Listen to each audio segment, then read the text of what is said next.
மயிலாடுதுறை அரசு மருத்துவமனை அவசர சிகிச்சை பிரிவில் ஒரே சிரஞ்சை செவிலியர்கள் பயன்படுத்துவதாக குற்றம் சாட்டி புகார் அளிக்கப்பட்ட விவகாரத்தில் விசாரணையின் அடிப்படையில் செவிலியர் ஒருவரை தற்காலிக பணிநீக்கம் செய்து மாவட்ட ஆட்சியர் உத்தரவிட்டுள்ளார்.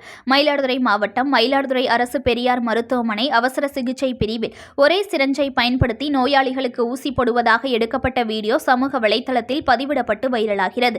தரங்கம்பாடி தாலுகா ஆக்கூர் கிராமத்தைச் சேர்ந்தவர் ஹரிஹரன். இவர் தனது தாயார் கல்யாணிக்கு நெஞ்சுவலி ஏற்பட்டதால் கடந்த 27ஆம் தேதி மயிலாடுதுறை அரசினர் தலைமை மருத்துவமனையில் சேர்க்கப்பட்டு அவசர சிகிச்சை பிரிவில் சிகிச்சை பெற்று வந்தார். அங்கு பணியில் உள்ள செவிலியர்கள் ஒரே சிரஞ்சை பயன்படுத்தி நோயாளிகளுக்கு ஊசி போடுவதாக குற்றம் சாட்டி செல்போனில் வீடியோ எடுத்து செவிலியரிடம் கேள்வி கேட்டு வாக்குவாதத்தில் ஈடுபட்டுள்ளார். அவரின் குற்றச்சாட்டுக்கு தான் செய்யவில்லை என்று செவிலியர் மறுப்பு தெரிவித்துள்ளார். இந்த வீடியோ காட்சிகளை சமூக வலைதளங்களில் ஹரிஹரன் பதிவிட்டதோடு மயிலாடுதுறை மருத்துவமனை நிர்வாகம் மற்றும் மாவட்ட ஆட்சியர் மகாபாரதியிடம் நேரடியாக புகார் மனு அளித்தார்.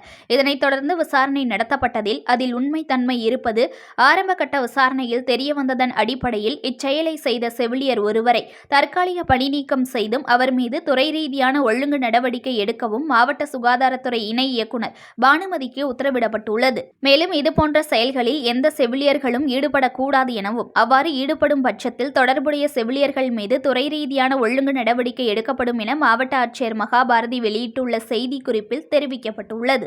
நியூஸ் ஒன் தமிழை லைக் பண்ணுங்க, கமெண்ட் பண்ணுங்க, ஷேர் பண்ணுங்க, மறக்காம சப்ஸ்கிரைப் பண்ணுங்க.